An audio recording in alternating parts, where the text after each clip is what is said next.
नमस्कार, अस्सलाम वालेकुम। गाजीपुर से मैं अफसर हुसैन। आज 75वें संविधान दिवस ये एक समारोह का गोष्ठी का आयोजन किया आयोजन गया था और गाजीपुर के इस गोष्ठी पंचायत का भवन में। आयोजन तो आइए जिला परिषद गाजीपुर भवन के में तमाम सांसद अफजाल बुद्धिजीवी लोगों अंसारी ने ने क्या किया। कहा, सुनते हैं। मुझे भी इसमें निमंत्रण मिला था, मैं इसमें आया था और अब गोष्ठी खत्म हो चुकी है। सर, अभी जैसे गोष्ठी में संविधान को से डरने या इस तरह की जो बातें आ रही थी, उसका मकसद क्या क्या बनता है? देखिए, हमारे देश में इस वक्त तो आपने देखा कि संविधान दिवस मनाया भी गया, सड़कों पर भी परेड हुई, दोनों सदन लोकसभा राज्यसभा का ज्वाइंट सेशन हुआ 26 तारीख को और देश की राष्ट्रपति महामहिम स्वयं उसमें उपस्थित हुई। तो सरकार की तरफ से भी जो सरकारी कार्यक्रम हुए वो हो रहे हैं। जो देश में नागरिक हैं, नागरिकों की तरफ से भी संविधान को लेके काफ़ी चिंता है। और अभी हम जब बोल रहे थे तो हमने दो बिंदुओं पर तो खास तौर से आपको बताया, उसको आप मेरे बयान का अंग बना लीजिए। क्यों चिंतित हैं? क्यों चिंतित हैं? आज देश के किसी भी कोने में चले जाइए तो ईवीएम मशीन के माध्यम से मतदान की जो व्यवस्था है, बाबा साहब भीमराव अंबेडकर ने संविधान में ईवीएम मशीन का उल्लेख नहीं किया है, तो नहीं कहा कि मत देने का अधिकार। बाबा साहब भीमराव अम्बेडकर ने विज्ञान एवं तकनीकी की बात की। हाँ, आपके विज्ञान की तकनीकी ऐसी तकनीकी ला दीजिए कि आदमी जाए, हमको बुखार है, हमारे चेस्ट में इन्फेक्शन है और उसका गुर्दा ही निकाल लिया जाए और कहिए विज्ञान की तकनीकी है। बाबा साहब ने कहा है, ये कौन सी बात है? बाबा साहब ने कहा है कि देश की व्यवस्था के लिए और देश को उन्नति के शिखर पर ले जाने के लिए वैज्ञानिक दृष्टिकोण अपनाया जाए। बाबा साहब ने कहा है पढ़ो, घंटा बजाने के लिए नहीं कहा है, मना किया है कि मत बजाओ। आप अगर उस पर पूछ रहे हैं तो लीजिए, उत्तर मैं दे रहा हूं आपको। सांसद जी कहीं लिखले बड़ा हो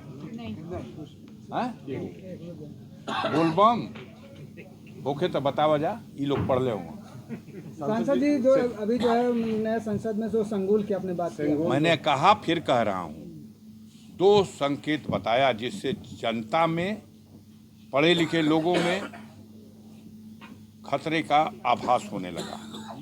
एक तो सर्वोच्च न्यायालय का वो निर्णय जिसमें कहा गया देश के लोकतंत्र की व्यवस्था में मतदान का संचालन करने के लिए जो निष्पक्ष चुनाव आयोग बनाया गया है, उस निष्पक्ष चुनाव आयोग में तीनों निर्वाचन आयुक्तों की नियुक्ति भी निष्पक्ष होनी चाहिए।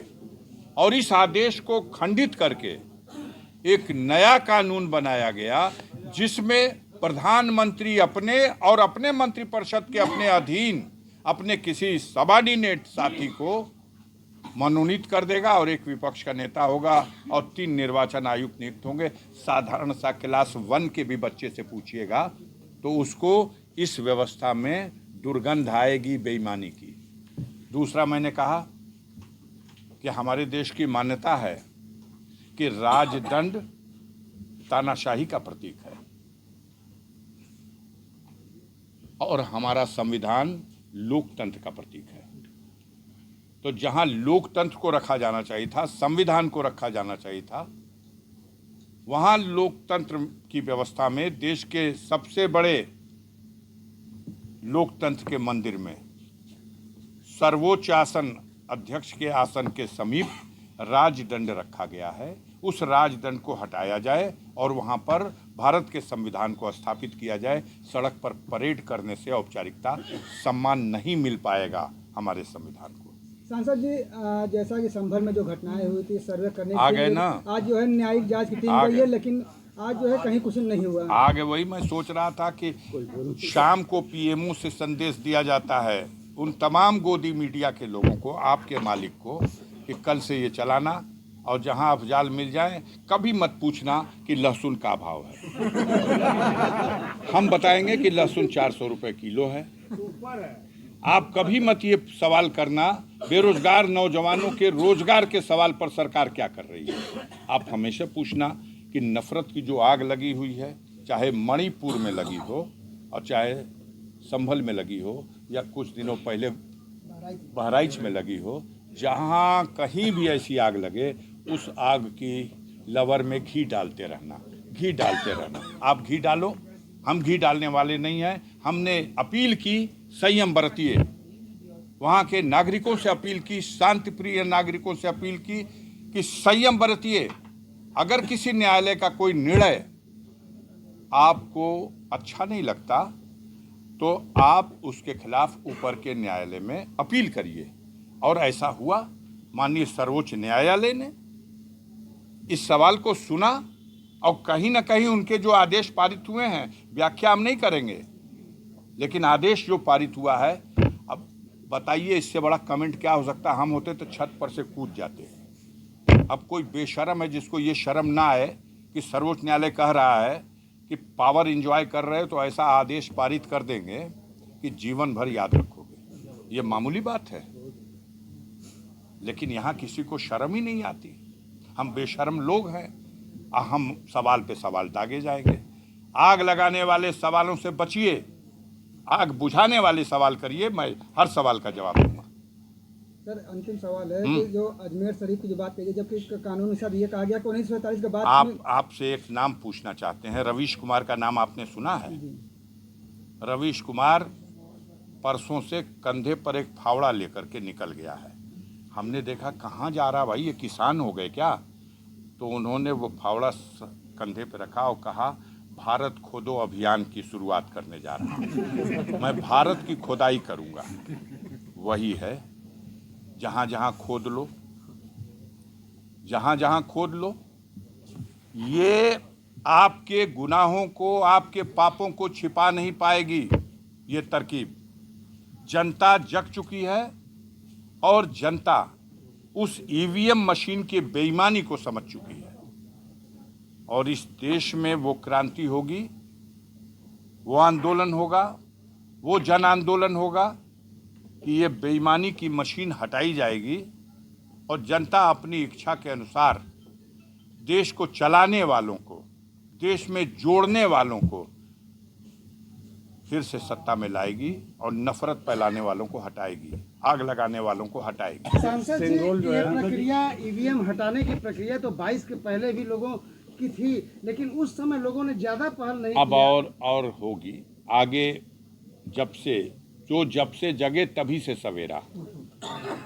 अभी महाराष्ट्र में जो हुआ, अभी उत्तर प्रदेश में जो हुआ, इससे तो हमारे नेता माननीय अखिलेश यादव जी ने तो जवाब में आप जैसे किसी पत्रकार के कह दिया कि जिस दिन हम 80 में 80 लोकसभा जीत जाएंगे तब भी हम ईवीएम को हटाने की बात करेंगे और बैलेट पेपर से जिस व्यवस्था पर, जिस सिस्टम पर जनता का विश्वास न हो उस सिस्टम को हटा देना चाहिए।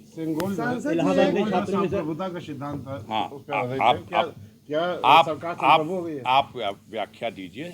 हम तो ये कह रहे हैं कि सिंगोल हमेशा से, जब वो अस्तित्व में आए तब राजतंत्र था, तो वो राजतंत्र का दंड विधान की व्यवस्था में वो प्रतीक था कि डंडा देख ल जाए, यही सोटा से मार के व्यवस्था चलाई।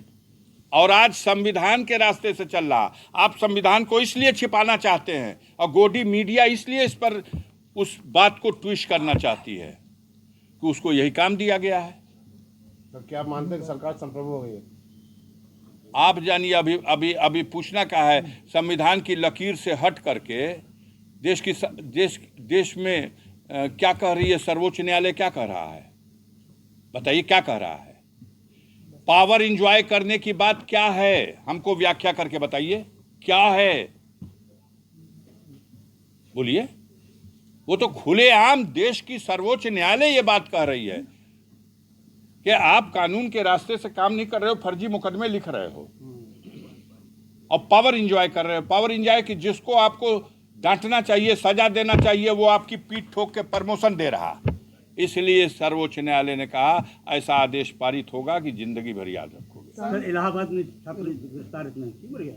छात्र की योजना, छात्रों के आंदोलन को दबाने के लिए इन लोगों ने छात्रों से समझौते का नाटक किया।